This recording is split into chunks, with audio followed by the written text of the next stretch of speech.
Hey everyone, this is Carolyn, and I'm going to be doing my presentation on a genetic disorder, cystic fibrosis. So what is cystic fibrosis? Cystic fibrosis is a genetic disorder characterized by the buildup of thick and sticky mucus in the body. Mucus usually lubricates and protects organs of the body, but in cystic fibrosis, this mucus is not created properly, so it becomes very sticky. It gets clogged in places within the body. It leads to a buildup of bacteria, particularly in the respiratory and digestive tracts. Cystic fibrosis can also affect the GU tract, causing infertility in both men and women.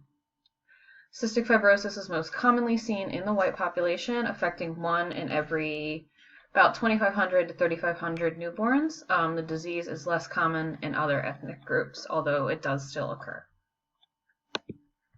So what causes cystic fibrosis? The gene responsible for cystic fibrosis is called the CFTR gene, and it's located on human chromosome 7. The CFTR gene is responsible for creating the protein cystic fibrosis transmembrane conductance regulator. This protein acts as a channel across mucus and sweat-producing cells, allowing for the creation of slippery, properly formed mucus. As we can see here, this protein creates this channel and transports chloride ions in and out of the cell, which then allows water to follow. As I mentioned before, it transports negatively charged particles called chloride ions into and out of the cell, which is necessary for the production of thin, freely flowing mucus that lubricates and protects organs and other vessels in the body. It also regulates the function of channels that transport positively charged particles called sodium ions across the cells, and they're necessary for the normal function of organs such as the lungs and pancreas, which are two organs that are always very much so affected in cystic fibrosis. When a person has cystic fibrosis, the gene is mutated and unable to create CFTR protein properly, does not transfer the chloride ions or the sodium ions effectively, and that leads to the creation of the thick mucus. So as we can see here in this normal channel, the chloride ions are able to flow out and then water is able to follow. When all the chloride ions get stuck here, the mucus becomes very thick, very sticky, and can't flow the way that it's supposed to. So some common mutations that cause cystic fibrosis. The most common mutation is called a frameshift mutation called the delta F508. This mutation deletes an amino acid at position 508, causing the rest of the base pairs to be read in the incorrect position. As we can see here, this is an example of a frameshift mutation. This is how the protein would normally be read on the mRNA. When one of these bases is taken out, it will then read the amino acid sequence improperly. It can lead to a false stop codon, or it can just create the incorrect amino acids, changing the shape of the protein. So the one that's created in this delta 508 mutation is a protein that breaks down very, very quickly and is never able to create the necessary channels within the cell membrane. This leads to the buildup of chloride ions, creating a very thick and sticky mucus instead of the watery, slippery mucus, as we discussed before. Another mutation implicated in cystic fibrosis is a nonsense mutation. In this nonsense mutation, a premature stop codon is created. So one of these base pairs is switched as opposed to being removed. So even if everything after is the same, this stop codon will stop the translation and no functional CFTR protein is produced. The result is the same.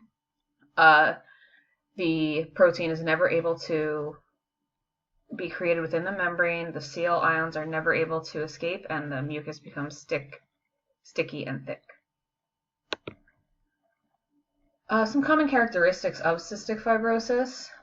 Because of this thick mucus, it doesn't flow the way that it's supposed to, and it gets backed up in narrow passageways, other places in the body. This can lead to blocked airways.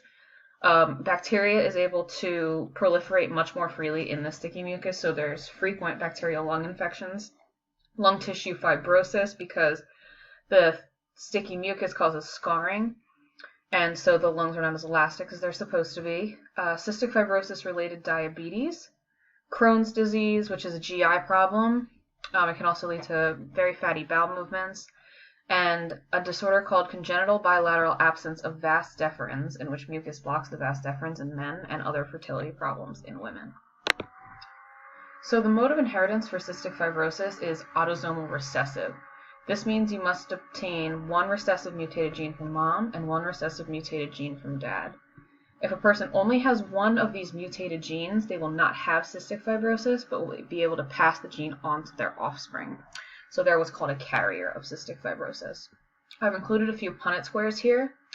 This example would be, here's somebody with cystic fibrosis. Here's a person who's a carrier. They now have a 50% chance of giving 2 mutated genes to their offspring. In this case here, these are 2 carriers. They have a 25% chance of passing 2 recessive genes to their offspring. Now in this next slide here, we have the pedigree created. This is just an example pedigree. As we can see here, anything in red means the person has cystic fibrosis, and anything in blue means they are a carrier. Now when we have 2 carriers, they have a 25% chance of passing on cystic fibrosis. So I've included here, this couple had 3 children, one of whom was not even a carrier, one who was a carrier, and one who had cystic fibrosis. Now this cystic fibrosis person married somebody who was also a carrier. They had a 50% chance of passing on this mutated gene to both of the mutated genes to their children, and they both have cystic fibrosis. This won't happen every time. This would have been a 50% chance of passing, but this is just an example. And here I have an explanation. So these top 3, if 2 parents are not carriers and don't have cystic fibrosis, if one parent is a carrier and one is not, and if one parent has cystic fibrosis and the other is not a carrier, they have a 0% chance of passing cystic fibrosis to their offspring. They could create carriers, but that does not mean that they will give their children cystic fibrosis. Now, if both parents are carriers, they have a 25% chance of passing cystic fibrosis to the offspring. If one parent is a carrier and one has cystic fibrosis, there's a 50% chance of passing cystic fibrosis to the offspring. And if both parents have cystic fibrosis, they will 100% of the time give their children cystic fibrosis, because they only have the recessive gene to pass on.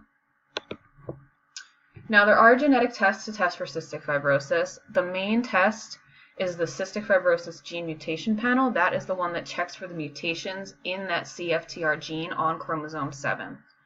The other 2 tests, sweat testing is actually the most prevalent, but you need to have tests in conjunction with that, because while it tests for the chloride ions in sweat, it doesn't test for any gene mutations, and IRT testing, which I'll talk about a little bit later. So for the Cystic Fibrosis Gene Mutation Panel, a sample of blood is drawn from the infant's heel and placed on a Guthrie card, or amniotic fluid is collected during amniocentesis. The CF Gene Mutation Panel detects common mutations in the CFTR gene on chromosome 7 to screen for cystic fibrosis or to identify carriers. Now, test to confirm this diagnosis, the sweat test is the main one, and it checks the amount of chloride in sweat. People with cystic fibrosis have a much higher level of chloride in their sweat because it can't cross the cells the way that it's supposed to. They are normally done after a CFG mutation panel comes back positive to confirm the diagnosis of cystic fibrosis. Now, this immunoreacted trypsinogen test measures the amount of trypsinogen, which is a precursor to the enzyme trypsin in the blood. It is used in conjunction with the CF mutation panel to help confirm the diagnosis of cystic fibrosis. They are consistent with high levels of immunoreactive trypsinogen are consistent with cystic fibrosis, but it is not diagnostic because there are a number of reasons that the pancreas can overproduce IRT. It is used in conjunction the same way that sweat tests are. Now, people can get tested. There's quite a few places you can get tested for cystic fibrosis. I've included a few links here. So that's my presentation. I've included a list of many references that I used. I hope this was informative, and thank you very much for listening.